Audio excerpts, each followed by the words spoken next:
এই পৃথিবীতে যে সব থেকে গরিব, যার না আছে অর্থ, গাড়ি কিংবা বিলাসবহুল বাড়ি, সে কিন্তু প্রকৃত হতাশ ব্যক্তি নয়।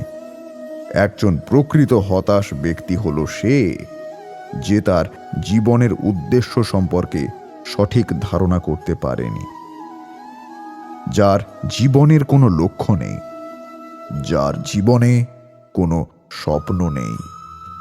আপনার কাছে প্রচুর অর্থ থাকতে পারে, সম্পত্তি থাকতে পারে, কিন্তু তবুও আপনি প্রকৃত জীবনের অনুভূতি নাও পেতে পারেন। আজকে আপনি নিজের কাছে কয়েকটা প্রশ্ন করুন। বিশ্ব কোটি প্রজাতির মধ্যেও কেন আপনি জন্মগ্রহণ করেছেন সৃষ্টির সর্বোচ্চ জীব মানব হিসেবে? কি বা আপনার জীবনের প্রকৃত উদ্দেশ্য? আপনার জীবনের উদ্দেশ্য হল সফল হওয়া, একজন প্রকৃত বিজয়ী হওয়া। আপনাকে সৃষ্টি করা হয়েছে নির্দিষ্ট কোনো কাজের জন্য, যেটা একমাত্র আপনিই পূরণ করতে পারবেন, আর দুনিয়ার দ্বিতীয় কেউ নয়। আপনি সৃষ্টিকর্তার সম্পূর্ণ নিজস্ব ধারণা।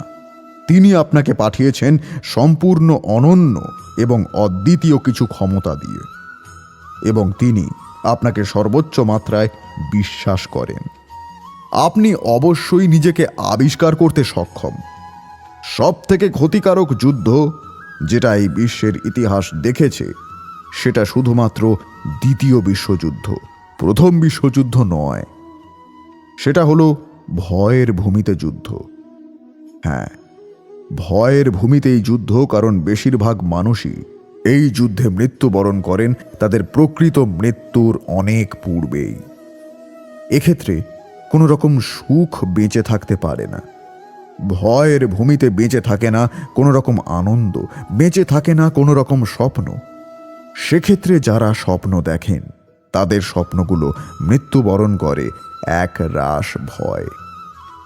তাহলে চলুন আজ আপনাকে একটি গল্প শোনাই। এক গ্রামের নদীর ধারে একটি ঘর ছিল, যার নাম ছিল 1000 আয়নার ঘর।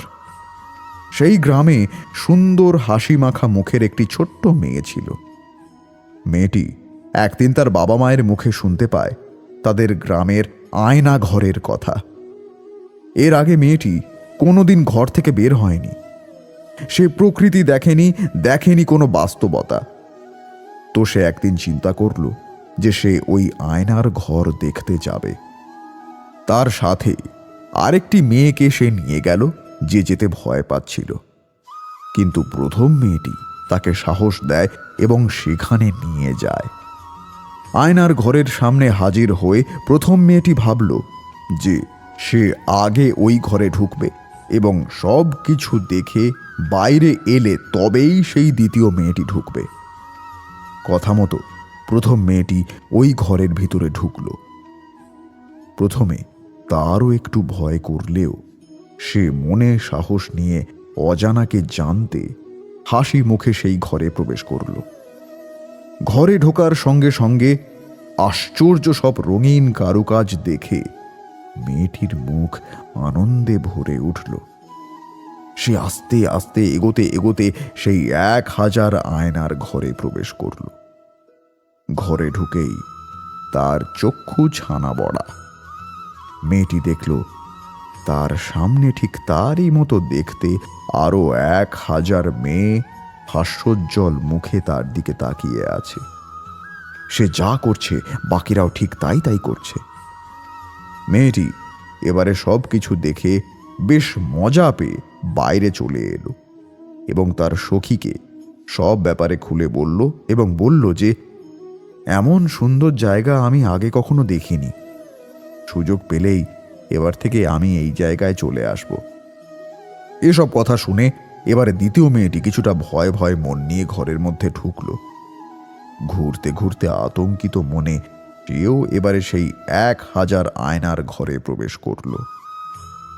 ঘরে ঢোকার সাথে সাথেই মেয়েটি ভয় পেয়ে উঠল। ভয় মুখ ফ্যাকাশে হয়ে গেল, আতঙ্কিত হয়ে উঠল। সে খেয়াল করল ঠিক তারই মতো দেখতে আরো 1000 মেয়ে আতঙ্কিত আর ভয়ার্ত চোখ নিয়ে তার দিকে তাকিয়ে আছে। মেয়েটি যেই ভয়তে 2 হাত তুলে বলল, তোমরা কারা?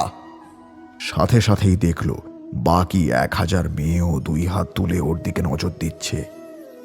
এবারে মেয়েটি প্রচন্ড ভয় পেয়ে ঘর থেকে দৌড়ে বেরিয়ে এলো এবং প্রথম মেয়েটিকে বলল, শিগগিরই বাড়ি চল, এটা খুব বাজে জায়গা, আমি আর কোনো দিন এই জায়গায় আসবো না। আমাদের জীবনটাও অনেকটা এই আয়নার স্বরূপ। আপনি যেভাবে জীবনকে দেখবেন, সেও ঠিক সেভাবেই আপনার কাছে ধরা দেবে। যারা সাহসিকতা, ভালোবাসা, উৎসাহ জয় করার অদম্য ইচ্ছা নিয়ে সামনে এগিয়ে যায়, জীবন তাদের কাছে অনেক সহজ ও আনন্দময় হয়ে ধরা দেয়। কিন্তু যারা হতাশা, ভয়, মানসিক অবসাদ নিয়ে সামনে এগোতে চায়, তাদের চোখে সাফল্য যেন মরীচিকা। জীবন হয়ে ওঠে ক্লান্তিকর, বিষণ্ণময়। বাস্তবতাকে আপনি যেভাবে দেখবেন, আপনার সামনে সে সেভাবেই ধরা দেবে। তাই ভয় পাবেন না। নতুন করে একবার সাহসী হিসেবে পুনর্জন্ম নিন। ভিতর থেকে শক্তিশালী হন। কোনো মুহূর্তেই দুর্বল অনুভব করবেন না। তাই তো শ্রীকৃষ্ণ বলেছেন, আপনার ভয়কে অতিক্রম করতে আপনাকে লম্বা অথবা ফর্সা হতে হবে না। আপনার কোনো বন্ধু বা পরিবারের সদস্যদের দরকার নেই আপনার ভয়কে পরাস্ত করতে। আপনার যেটা দরকার সেটা হলো সাহস এবং নিজেকে অটুট রাখবার ক্ষমতা। এটার উপর দাঁড়িয়ে আপনি আপনার গন্তব্যস্থলে পাড়ি দেবেন। সাহস মানেই ভয়ের অনুপস্থিতি নয়, কিংবা সাহস মানে গর্ব নয়। সাহস হলো এমন কিছু, যখন আপনি ভয়ের সম্মুখীন হবেন তখন আপনি মরতেও পিছপা হবেন না। সাহস হলো এমন কিছু, যখন অন্যেরা বলবে না কিন্তু আপনি বলবেন হ্যাঁ। সাহস হলো সেটাই, যখন অন্যেরা ছেড়ে দেবে কিন্তু আপনি চলতে থাকবেন। সাহস হলো সেটাই, যখন আপনি সাফল্যের সিঁড়ি চড়বেন কিন্তু অন্যেরা নিচে দাঁড়িয়ে থাকবে। সাহস সেটাই, যখন আপনি রপ্ত করে নেবেন একটি সিংহের মতো চরিত্র, যে সব সময় বলবে হ্যাঁ আমি পারবো। সাহস হলো এমন কিছু, যখন একে একে আপনার চারপাশের মানুষেরা ভয়ের ভূমিতে মৃত্যুবরণ করবে, কিন্তু তখনও আপনি লড়াই চালিয়ে যাবেন আপনার স্বপ্নের জন্য, আপনার লক্ষ্যের জন্য। সাহস সেটাই, যখন আপনার চলার পথ হয়ে উঠবে কঠিন থেকে কঠিনতর, আপনিও হয়ে উঠবেন কঠিনতর থেকে কঠিনতম এবং চলতে থাকবেন বীরের মতো, যেমনটি করে সৃষ্টি লগ্নে লক্ষ কোটি ভ্রূণকে পরাজিত করে আপনি এই বিশ্বে পদার্পণ করেছিলেন।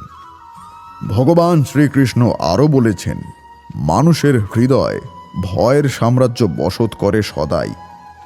কখনো সম্পত্তি নাশের ভয়, কখনো অপমানের ভয়, কখনো আপনজনের সঙ্গে বিচ্ছেদের ভয়। এই জন্যই ভয়ের অস্তিত্ব সবার স্বাভাবিক মনে হয়। কখনো কি বিবেচনা করেছেন যে পরিস্থিতি বা বস্তু যে ভয়ের জন্ম দেয়, তার থেকে কি বাস্তবে দুঃখ তৈরি হয়? না, এমন কোনো নিয়ম নেই। আর সবার অভিজ্ঞতাতে বলে, ভয় ধারণ করলেই ভবিষ্যতে দুঃখের নিবারণ হয় না। ভয় কেবল আগামী দুঃখের কল্পনা মাত্র। বাস্তবের সঙ্গে এর কোনো সম্পর্ক নেই। ভয় থেকে মুক্তি পেয়ে নির্ভীক হতে পারা কি কোনো কঠিন কাজ? একদমই নয়। এই জগতে প্রত্যেক ব্যক্তির কোনো না কোনো দুর্বলতা আছেই। যেমন কেউ অধিক বেগে দৌড়তে পারে না, কেউ অধিক ভার বহন করতে পারে না, কেউ কোনো অসাধ্য রোগে পীড়িত হয়ে পড়ে, তো কেউ বিদ্যাপাঠ স্মরণে রাখতে পারে না। এরকম অনেক উদাহরণ আছে। আপনি কি এমন কোনো ব্যক্তিকে জানেন যার সমস্ত প্রাপ্তি ঘটেছে? কিন্তু আমরা জীবনের একটি দুর্বলতাকে জীবনের কেন্দ্র বানিয়ে ফেলি, যে কারণে দুঃখ আর অসন্তোষ হৃদয়কে ঘিরে থাকে সর্বদা। দুর্বলতা মানুষকে জন্ম থেকে অথবা কোনো দুর্ঘটনার মাধ্যমে প্রাপ্ত করে, কিন্তু দুর্বলতাকে মানুষের মন নিজের অক্ষমতা বানিয়ে ফেলে। কিন্তু কিছু ব্যক্তি এমনও হন যারা নিজের পৌরুষ, শ্রম ও সাহসের দ্বারা সেই দুর্বলতাকে পরাজিত করে দেন। কি বিভেদ আছে এদের আর অন্যদের মধ্যে? আপনি কখনো এর বিচার করেছেন?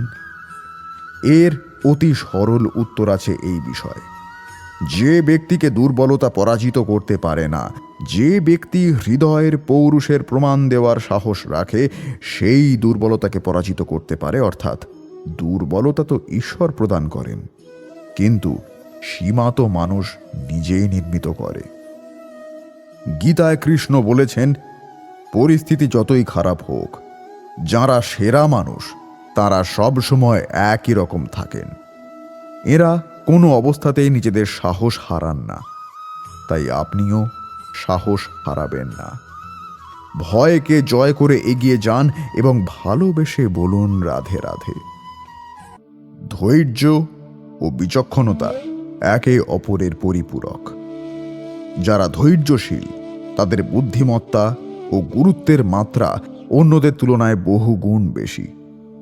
ধৈর্য এমন একটি গুণ যে এটি একটি উত্তেজনাপূর্ণ এবং স্নায়বিক পরিস্থিতিকে মুহূর্তের মধ্যে শান্তিতে পরিণত করে। তা সত্ত্বেও আমরা সকলেই কোনো না কোনো সময় অধৈর্য হয়ে পড়ি এবং এর ধাক্কাও বহন করি। সবাই তাদের অধৈর্যতা থেকে মুক্ত হতে চায়, কিন্তু উপায় কেউ জানে না। আপনি যেই কাজেই সফলতা চান না কেন, আপনার ধৈর্য ধরতে হবে। ধৈর্য থেকেই শুরু হবে সফলতা। আপনি জীবনে যাই হতে চান না কেন, প্রথমেই ধৈর্য ধারণ করার ক্ষমতা রাখতে হবে। জীবনে সফলতা অর্জন হচ্ছে না, কারণ হচ্ছে আপনার ধৈর্য নেই। আপনি আপনার জীবনে সব কিছুই করতে জানেন, কাজকর্ম থেকে শুরু করে সব কিছু, কিন্তু ধৈর্য নেই, তাহলে কোনোভাবেই সফল হওয়া সম্ভব নয়। তাই অবশ্যই আগে ধৈর্য ধারণ করার ক্ষমতা অর্জন করতে হবে। চলুন শুনে নিই এক ধৈর্যের কাহিনী। এক সাধু তার শিষ্যকে নিয়ে গ্রামে গ্রামে ভিক্ষা করতে বেরিয়েছিলেন। বহু গ্রামে ঘুরে সাধুটি অত্যন্ত পিপাসার্ত হয়ে একটি গাছের তলায় বসে পড়েন এবং তার দুই শিষ্যকে বলেন তার জন্য জল নিয়ে আসতে। সামনে একটি নদী ছিল। প্রথম শিষ্যটি নদীর কাছে যায় এবং গিয়ে দেখে যে নদীর জল নোংরা হয়ে আছে। সেখানে সাধারণ মানুষেরা জামা কাপড় ধুচ্ছে, গবাদি পশুরা স্নান করছে। তাই সে হতাশ হয়ে জল না নিয়েই ফিরে আসে। সাধু যখন তাকে জিজ্ঞাসা করেন যে জল কোথায়, তখন সে বলে নদীর জল অত্যন্ত নোংরা হয়েছিল বলেই সে জল আনতে পারেন। এরপর তিনি তার দ্বিতীয় শিষ্যটিকে জল আনতে পাঠান। সেও ওই নদীর সামনে গিয়ে উপস্থিত হয় এবং একই দৃশ্য দেখে। অপরদিকে বেশ কিছুক্ষণ কেটে যাওয়ার পর সাধু যখন পিপাসার কথা ভুলে শিষ্যকে খুঁজতে যাবেন ভাবছিলেন, তখন দ্বিতীয় শিষ্যটি জল নিয়ে আসে। সাধু তখন তাকে জিজ্ঞাসা করেন, তুমি কি করে জল পেলে? তখন সেই শিষ্যটি জানায় যে আমি যখন নদীর ধারে গেলাম তখন আমিও দেখলাম নদীর জল নোংরা হয়ে আছে। বহু মানুষ তাকে নোংরা করে রেখেছে, কিন্তু আমি সেখানে ধৈর্য ধরে অপেক্ষা করলাম। প্রত্যেকটি মানুষ চলে যাওয়ার পর নদীর জল যখন অনেকটা বয়ে গেল এবং শান্ত হয়ে এলো, তখন আমি সেখান থেকে পবিত্র জল নিয়ে আসলাম।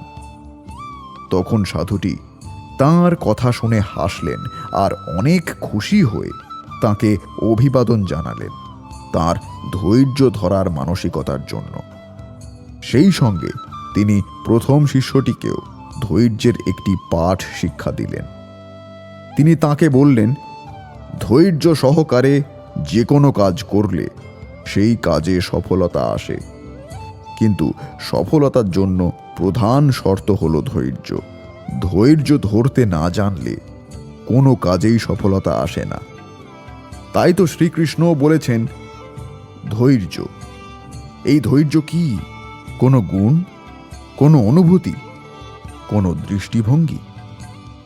আমার জন্য ধৈর্য এক বাহন। আপনি হয়তো ভাবছেন, এ কেমন বাহন? বাহন তো ঘোড়া হতে পারে, হাতি হতে পারে, উটও হতে পারে, কিন্তু ধৈর্যকে বাহন বানানো মানে? চলুন আপনাকে একটা কথা বোঝাই। পৃথিবীতে এমন কোনো বাহন নেই যা তার আরোহীকে আছাড় মেরে ফেলেনি। এটা উটই হোক, হাতি হোক অথবা ঘোড়া, চলতে চলতে নড়বড় করেই বসে। তারপর সেই আরোহী পড়ে কারোর পায়, তারপর পড়ে নিজের নজরে। কিন্তু ধৈর্যরূপী বাহন কখনো কাউকে ফেলে না, কখনো না। না সেই আরোহী কারোর পায়ে পড়ে, আর না তো নিজের নজরে।